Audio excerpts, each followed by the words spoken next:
नमस्ते। आप सभी से अनुरोध है कि कृपया हमारे चैनल को सब्सक्राइब करें और वीडियो को लाइक भी अवश्य कर लें। भारत ने चाइना की नाक में दम कर रखा है, ये तो सबको पता है।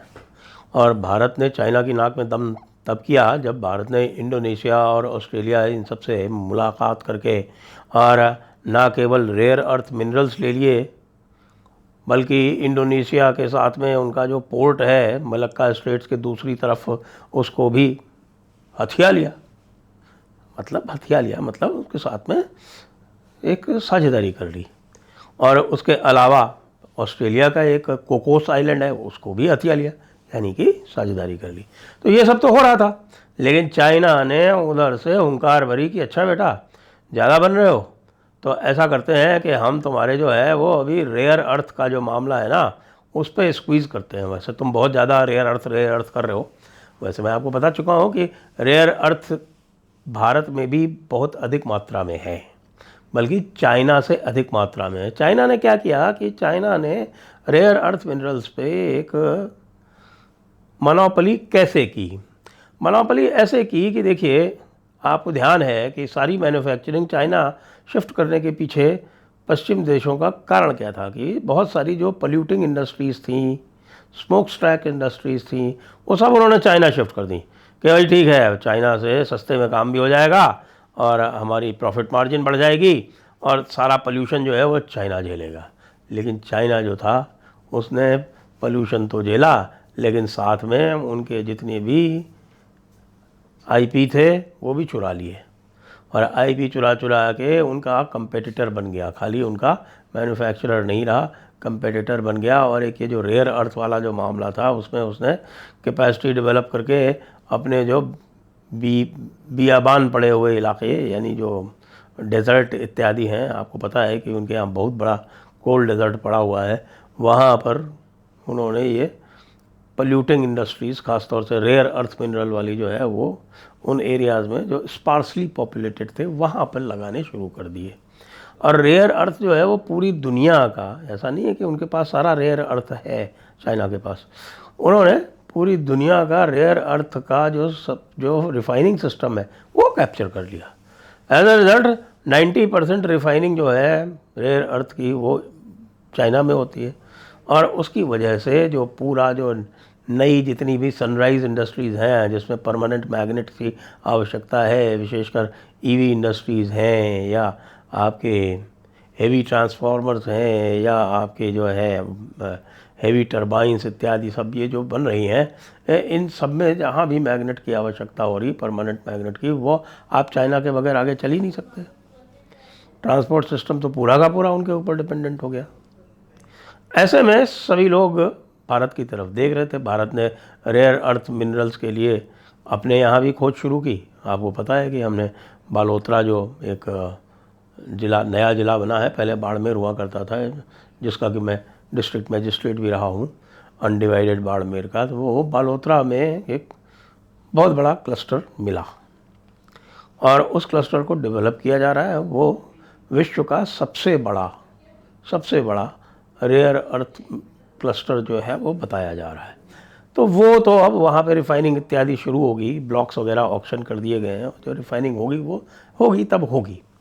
अभी क्या हुआ है, चाइना को सबसे बड़ा शॉक लगा है ऐसे कि भाई एक वाईमैग लैब्स नाम की एक कंपनी है। वाईमैग लैब्स ने एक ऐसा ज़बरदस्त नया आविष्कार किया है जो पूरे विश्व में कहीं नहीं हुआ है।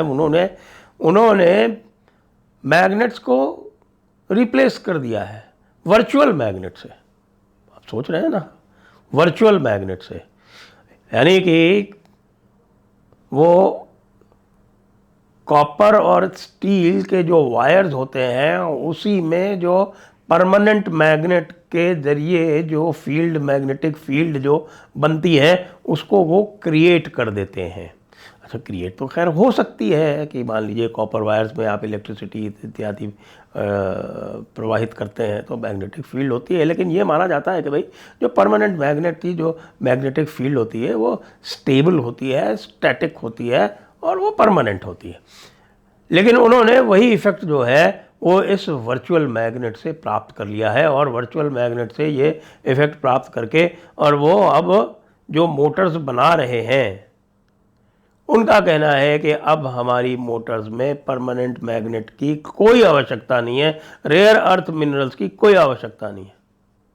उनका एक इंटरव्यू भी निकला है, मनीष सेठ नाम है उनका, और जो पुरानी तरह से, जो पुरानी स्टाइल से जो मोटर्स बनती थी उसमें पूरा रेवोल्यूशनाइज कर दिया है। 5 पेटेंट भी उन्होंने हासिल कर लिए। अब ये 5 पेटेंट हासिल करने के बाद में जो एक प्रकार से क्रांति आ गई इस क्षेत्र में, परमानेंट मैग्नेट की आवश्यकता ही नहीं रहेगी। परमानेंट मैग्नेट के स्थान पर आप सॉफ्टवेयर कंट्रोल्ड वर्चुअल मैग्नेट्स का प्रयोग यदि कर सकते हैं तो वास्तव में ये चाइना के लिए तो बहुत बड़ा शौक हो जाएगा। और चाइना का जो पूरा का पूरा होल्ड है दुनिया के ऊपर, जी हाँ, चाइना ने अमेरिका की भी गर्दन पकड़ रखी है एक तरह से। अभी जितने भी नाटक किए अमेरिका ने, उन सारे नाटकों में एक काम वो नहीं कर पाए, वो चाइना के साथ में अपने जो भी वो कराना चाहते थे ट्रेड एग्रीमेंट्स, वो चाइना के साथ नहीं करा पाए। करा तो भारत के पास भी नहीं पाए, लेकिन भारत को थोड़ा सा अधिक सावधान रहना पड़ता है, क्योंकि भारत के पास थोड़ी दिक्कतें हैं। अभी भारत के पास उतनी स्वतंत्रता नहीं है एनर्जी के मामले में जितनी चाइना के पास है। दूसरे, चाइना को ब्लैकमेल इसलिए भी नहीं कर पाए, चाइना को ईरानियन ऑयल के ऊपर एम्बार्गो लगा दिया अमेरिका ने। कब लगाया था? ये ट्रंप के पहले कार्यकाल में लगा दिया था, 2018-19 की बात है। उन्होंने ईरान के सारा का सारा ऑयल सैंक्शन कर दिया। चाइना ने माना क्या? चाइना ने एक दिन भी नहीं माना। लेकिन अमेरिका कुछ भी नहीं कर पाया। अमेरिका कुछ भी क्यों नहीं कर पाया? क्योंकि चाइना ने साफ बता दिया कि अगर तुमने हमारे ऑयल सप्लाई को, जो हमारी सप्लाई चेन है एनर्जी की, उसको ज़रा सा भी डिस्टर्ब किया तो ये समझ लेना कि हम तुमको कोई भी अब मैग्नेट्स नहीं देंगे। हम रेयर अर्थ का कोई भी प्रोडक्ट जो है वो तुमको नहीं लेने देंगे।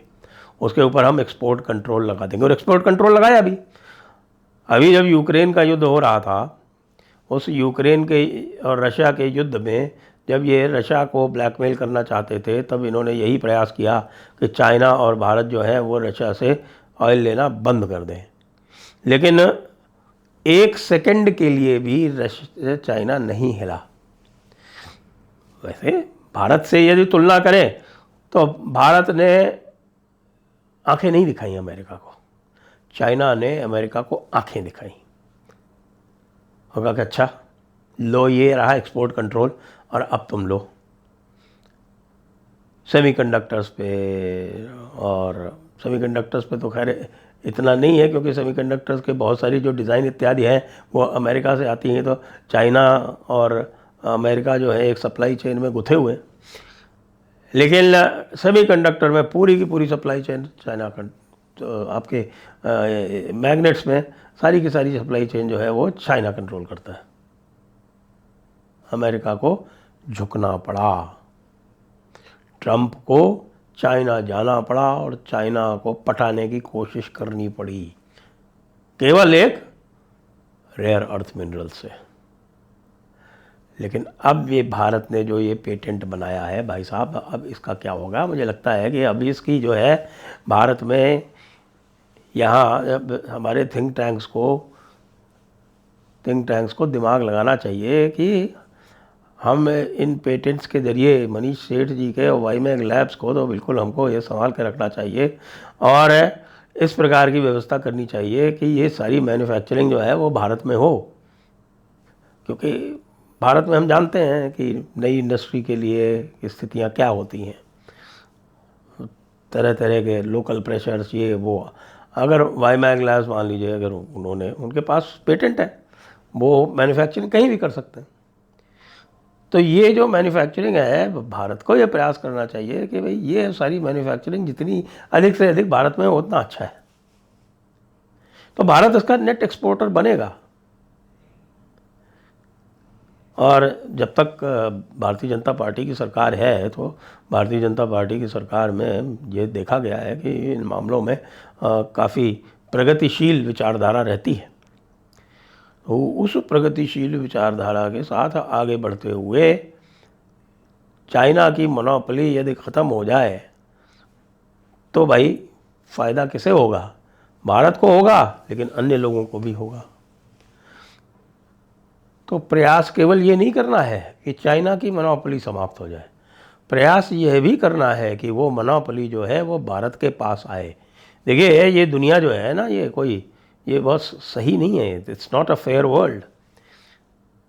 तो it's not a fair world. इसमें हर एक व्यक्ति अपनी मोनोपोली बना के, लीवरेज बना के और दूसरे को कंट्रोल करने का प्रयास करता है, दूसरे के ऊपर नियंत्रण करने का प्रयास करता है। अमेरिका तो बिल्कुल आजकल वाहियात नंगे तरीके से कर रहा है।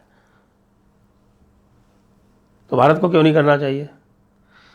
वाईमैग लैब के ये जो प्रोडक्ट्स हैं, ये जो खोज है, ये जो आविष्कार है, ये हम ये कह सकते हैं कि ये युग परिवर्तक आविष्कार हो सकता है यदि भारत उसका प्रयोग करे अच्छी तरह से। इन्वेस्टमेंट आने में कहीं कोई प्रॉब्लम नहीं है।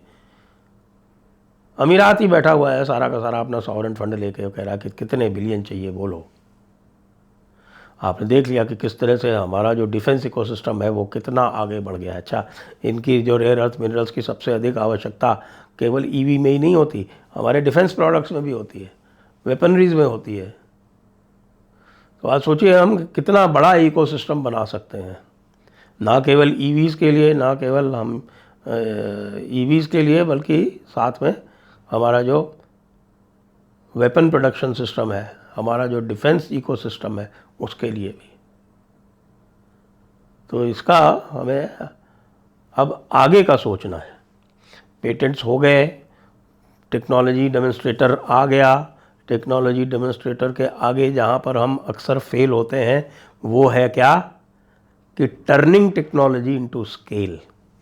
So now we have to put our minds to it and turn this technology to scale. जय हिंद, जय भारत, वंदे मातरम।